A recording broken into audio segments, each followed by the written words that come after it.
মেয়েরা, আজ আমি তোমাদের সাথে আলোচনা করব পশ্চিমবঙ্গ মধ্যশিক্ষা পর্ষদ প্রদত্ত, মানে এটা স্কুলে সম্পূর্ণ বিনামূল্যে দেওয়া হয় আফটার টেস্ট 2024-25 যে টেস্ট পেপার, সেই টেস্ট পেপারের 333 এবং 334 পেজের কিছু এমসিকিউ এবং শর্ট প্রশ্ন নিয়ে।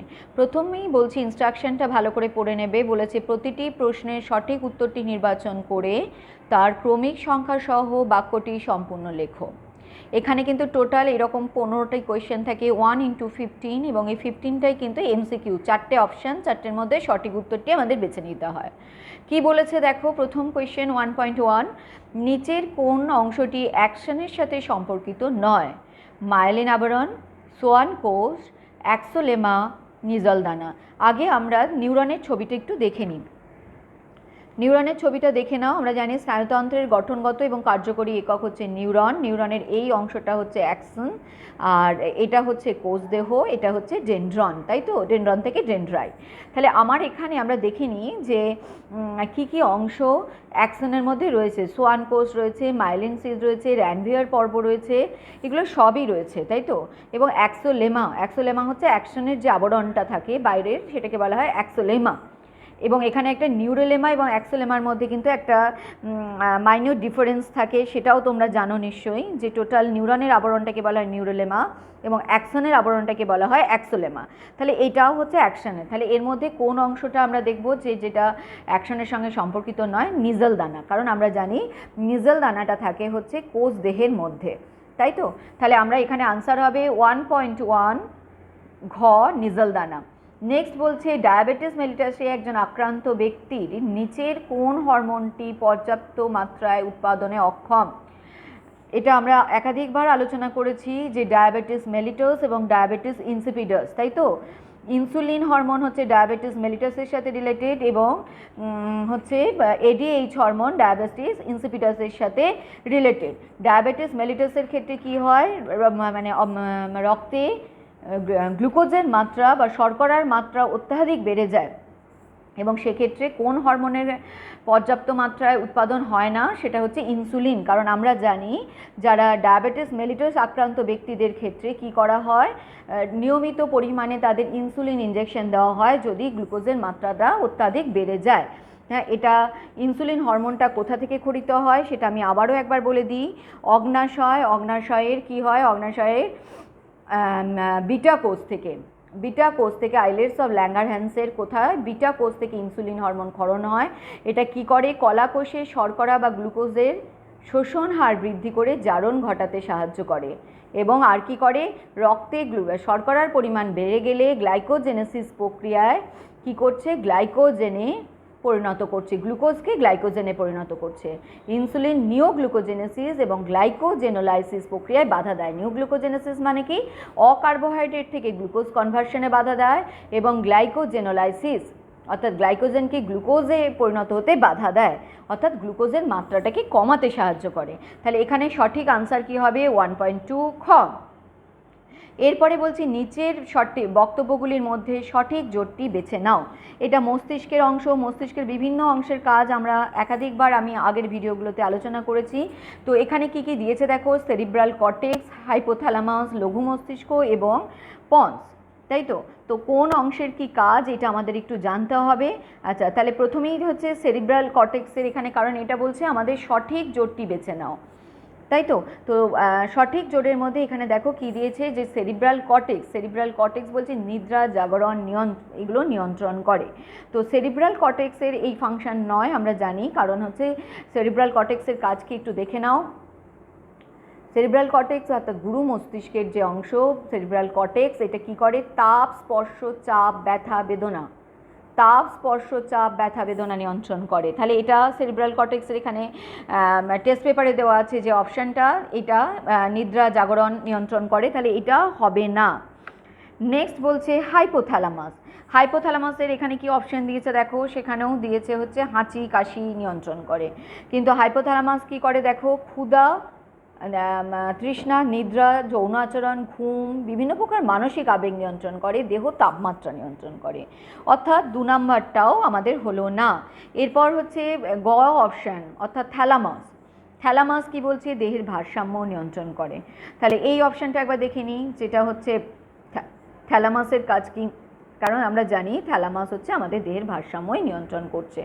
এই যে দেহের ভারসাম্য নিয়ন্ত্রণ করছে হচ্ছে থ্যালামাস।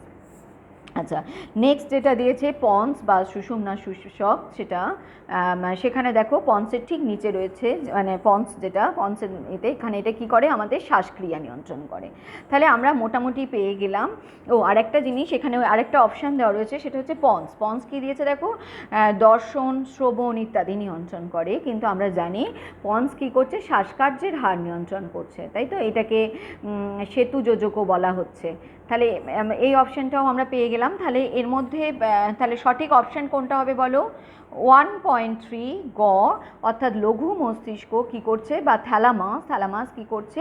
এটা হচ্ছে দেহের ভারসাম্য নিয়ন্ত্রণ করছে। থ্যালামাসের কাজটা আমি একটু তোমাদেরকে বলে দিই। এই যে দেখো থ্যালামাসকে রিলে স্টেশনও বলা হয়। এটা মনে রাখবে যে থ্যালামাসকে রিলে স্টেশন বলা হয়, কারণ এটা আমাদের দেহের ভারসাম্য নিয়ন্ত্রণ করে। শুধুই তাই না, রিলে যেমন হয়, অর্থাৎ বিভিন্ন কাজগুলোকে মানে সংজ্ঞাবহ উদ্দীপনাগুলোকে গুরু মস্তিষ্কে প্রেরণ করছে।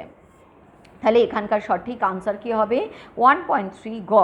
এরপরে বলছে নিচের কোনটি ডিএনএর গঠনগত উপাদান নয়? আমরা জানি ডিএনএর গঠন হচ্ছে দ্বিতন্ত্রী, তাই তো? এর মধ্যে কি থাকে? পিউরিন অ্যান্ড পিরিমিডিন বেস থাকে। পিউরিন অ্যান্ড পিরিমিডিনের মধ্যে থাকে adenine, guanine, thymine and cytosine.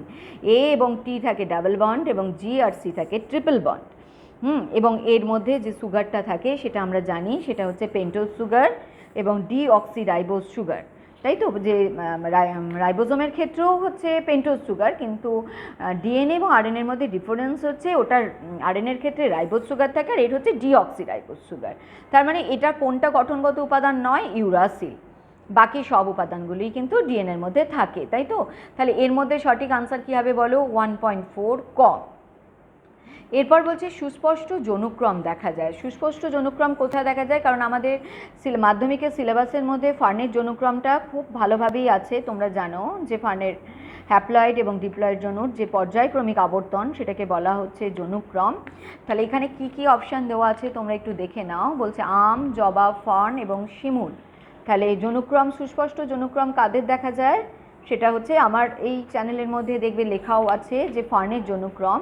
তাহলে ফার্নের ক্ষেত্রে কিন্তু সুস্পষ্ট যৌনক্রম দেখা যায়, সেটা হচ্ছে, তাহলে উত্তর কী হবে? 1.5 গ। আমি এখানে ফার্নের যৌনক্রমের ছবিটা একটু দেখিয়ে দিই। এই যে দেখো রেণু মাতৃকোষ, প্রথম হচ্ছে রেণুস্থলী 2n, 2n থেকে রেণু মাতৃকোষ 2n, এবং এখান থেকে মিওসিস হচ্ছে, অর্থাৎ হ্রাস বিভাজন হচ্ছে, অর্থাৎ 2n থেকে এটা কিসে চলে গেল? n হয়ে গেল। এবার সেখান থেকে উৎপন্ন হচ্ছে প্রোথ্যালাস। প্রোথ্যালাস থেকে কি তৈরি হয়ে গেল? আমরা দেখলাম শুক্রাণু এবং ডিম্বাণু, তাদের মধ্যে নিষেক হয়ে কি হচ্ছে? জাইগোট।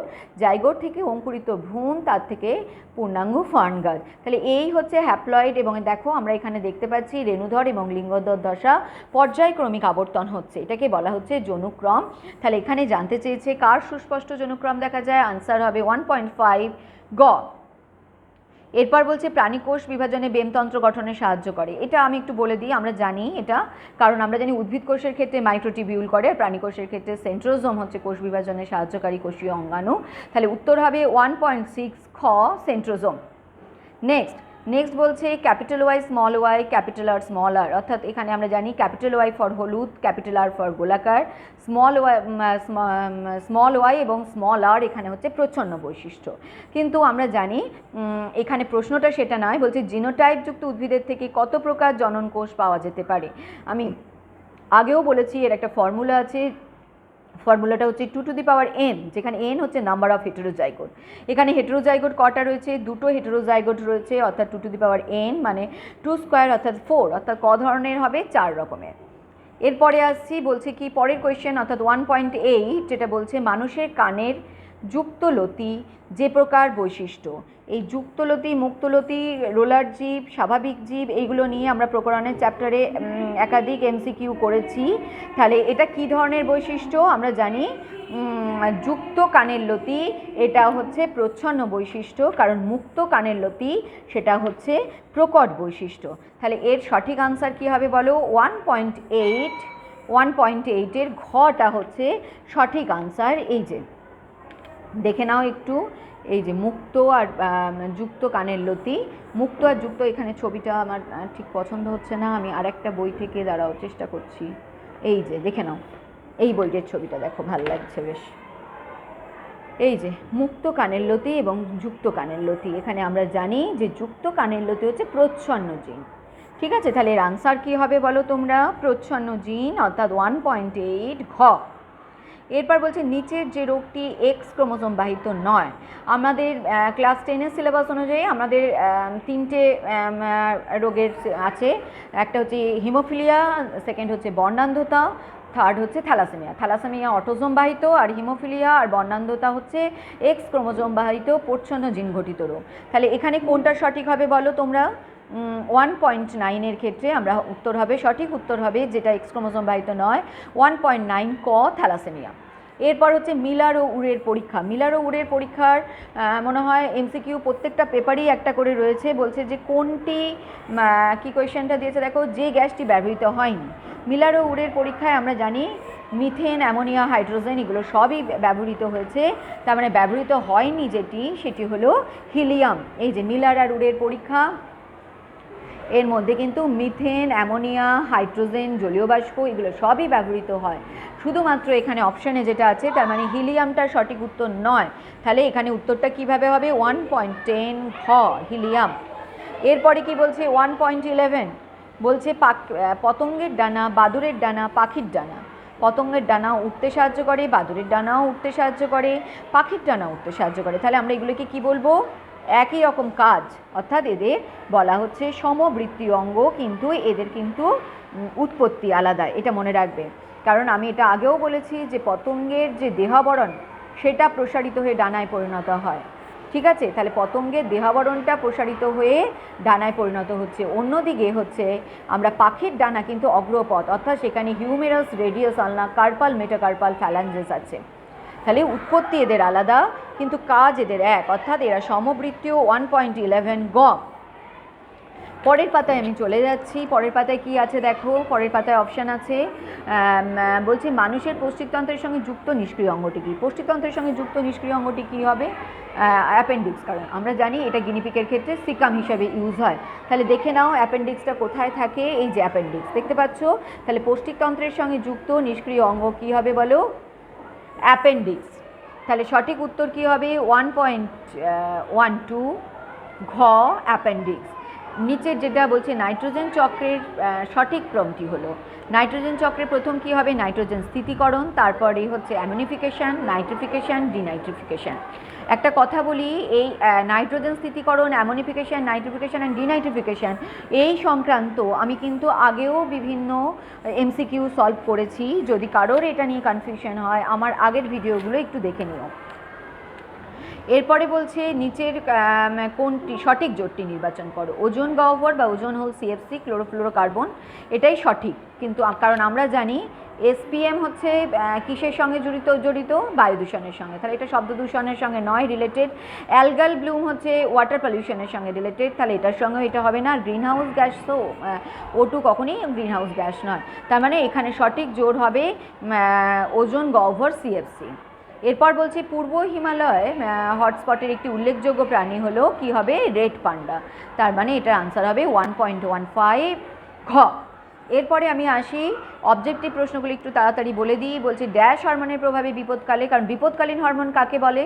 অ্যাড্রিনালিনকে। তাহলে 2.1 কী হবে? অ্যাড্রিনালিন, কারণ আমরা জানি অ্যাড্রিনাল হরমোনকে বলা হয় বিপদকালীন হরমোন। তাহলে এটা কী হবে? বিপদকালে ত্বকের লোমকে খাড়া করতে সাহায্য করে। মাইটোসিসের ড্যাশ দশায় ক্রোমোজোমগুলি নিরক্ষীয় তলে অবস্থান করে। আমরা জানি মেটাফেজ প্লেট গঠন হয় হচ্ছে মেটাফেজ দশায়। তাহলে মাইটোসিসের কোন দশায় হবে বলো? মেটাফেজ দশায়। নেক্সট বলছে কি জিন নিয়ন্ত্রিত বাহ্যিক বৈশিষ্ট্য। জিন নিয়ন্ত্রিত বাহ্যিক বৈশিষ্ট্যকে বলা হয় ফিনোটাইপিক বৈশিষ্ট্য। এরপরে কি বলছে প্রাকৃতিক নির্বাচনবাদ। প্রাকৃতিক নির্বাচনবাদের প্রবক্তাকে, কারণ এগুলো তো একাধিকবার আগের ভিডিওতে এসেছে, প্রাকৃতিক নির্বাচনবাদের প্রবক্তাকে ডারউইন, তাই তো। এই যে ডারউইনের প্রাকৃতিক নির্বাচনবাদটা আরেকবার বরং পড়ে শুনিয়ে দিই। ডারউইনবাদের সর্বাপেক্ষা উল্লেখযোগ্য বিষয় কি বলছে, যে প্রাকৃতিক প্রক্রিয়ায় অনুকূল প্রকরণ বা অভিযোজনমূলক প্রকরণ সমন্বিত জীবেরা অন্যদের সঙ্গে প্রতিযোগিতায় অধিক সুযোগ সুবিধা ভোগ করে তাকেই বলা হয় প্রাকৃতিক নির্বাচনবাদ। অযোগ্যরা ধীরে ধীরে অপসারিত হয়। এটা কিন্তু বাস্তবেও খুব ঠিক। ন্যাচারাল সিলেকশন, নেচার তাকেই সিলেক্ট করবে যে সার্ভাইভ করতে পারবে। তাহলে এটা কার মানে প্রবক্তাকে হচ্ছে Darwin. CO2, carbon dioxide, chlorofluorocarbon, nitrous oxide, এগুলো কি গ্রিন হাউস গ্যাস। আচ্ছা, ক্যান্সার সৃষ্টিকারী রাসায়নিক পদার্থগুলোকে এক কথায় কি বলা হয়, কার্সিনোজেন। এবার আসি যে উদ্ভিদের ক্ষেত্রে বীজের সুপ্তাবস্থা ভঙ্গ করে কে, জিবেরেলিন। সঠিক কথা এটা, কারণ আমরা জানি যে উদ্ভিদ হরমোনের মধ্যে জিবেরেলিনই বীজের সুপ্ত দশাকে ভঙ্গ করতে সাহায্য করে। তাহলে প্রথমটা কি হবে, সত্য। আচ্ছা, মিওসিসের দশায় ক্রসিং ওভার হয় মিওসিস বিভাজনে, অবশ্যই, কারণ আমরা জানি মিওসিস 1-এ প্রথম প্রোফেজের প্যাকাইটিন উপদশায় দুটো সমসমস্ত নন সিস্টার ক্রোমাটিডের মধ্যে দেহাংশের বিনিময় ঘটে, যেটাকে বলা হয় হচ্ছে ক্রসিং ওভার। তাহলে আমরা জানি ক্রসিং ওভার এটাকে বলে, তাহলে ক্রসিং ওভার এটা সঠিকই মানে দেওয়া আছে, তার মানে এটা ট্রু হবে। ঠিক আছে, যে মিওসিস কোষ বিভাজনের এই যে ক্রসিং ওভারের ছবিটা আমি খুঁজছিলাম, এই যে দুটো নন সিস্টার ক্রোমাটিডের মধ্যে দেহাংশের বিনিময় ঘটছে প্রথম প্রোফেজের প্যাকাইটিন উপদশায়। তাহলে এইটা হচ্ছে সঠিক, এবং এই জায়গায় যে এক্স আকৃতি গঠন হয় এটাকে বলা হচ্ছে কাইজামা। নেক্সট কি বলছে দেখো, নেক্সট বলছে capital Y, capital Y, capital R, small R. এটা হলুদ কুঞ্চিত বীজের একেবারেই নয়, হলুদ ঠিক আছে, কিন্তু ক্যাপিটাল আর এখানে প্রকট এবং এটা হচ্ছে গোলাকার। তাহলে এই জন্য এটা ফলস। বলছে প্রাকৃতিক নির্বাচন ডারউইনবাদের একটি উল্লেখযোগ্য প্রতিপাদ্য বিষয়, এটা তো সঠিক, আগেই বলে দিয়েছি। SPM, SP's নাম কি, সাসপেন্ডেড পার্টিকুলার ম্যাটার, যাদের রেডিও বলছে ভাসমান 10 মাইক্রোমিটারের অধিক ব্যাস, না 10 মাইক্রোমিটারের অধিক ব্যাস হলে সেগুলো কখনোই সাসপেন্ডেড কন্ডিশনে থাকবে না, তাহলে এটাও ফলস। তারপরে কি বলছে দেখো, চোখের কোন কোষ মৃদু আলো দেখতে সাহায্য করে, একেবারেই নয়। রড কোষ মৃদু আলো অর্থাৎ সাদা কালো বর্ণ, এবং কোন কোষ হচ্ছে আমরা জানি তীব্র আলো অর্থাৎ বিভিন্ন রঙিন বর্ণ দেখতে সাহায্য করে, তাহলে এটাও ফলস। এবার হচ্ছে স্তম্ভ মেলানো, অন্ধবিন্দু কোনটা বলে বলো, রেটিনা এবং অপটিক স্নায়ুর সংযোগস্থলকে বলা হয় অন্ধবিন্দু, কারণ ওখানে কোনো প্রতিবিম্ব গঠন হয় না। কোরকোদ্গম পদ্ধতিতে বংশবিস্তার করে কারা, ইস্ট এবং হাইড্রা, অর্থাৎ তার জন্য 2.14 22 অটোজোম প্লাস XY ক্রোমোজোম কোথায় দেখা যায়, শুক্রাণুর ক্ষেত্রে। আচ্ছা, ল্যামার্কের এখানে প্রতিপাদ্য বিষয় কি দেওয়া রয়েছে দেখো, ব্যবহার অব্যবহারের সূত্র। আচ্ছা, মিনামাটা ডিজিজ কেন দেখা যায়, পারদ দূষণের জন্য।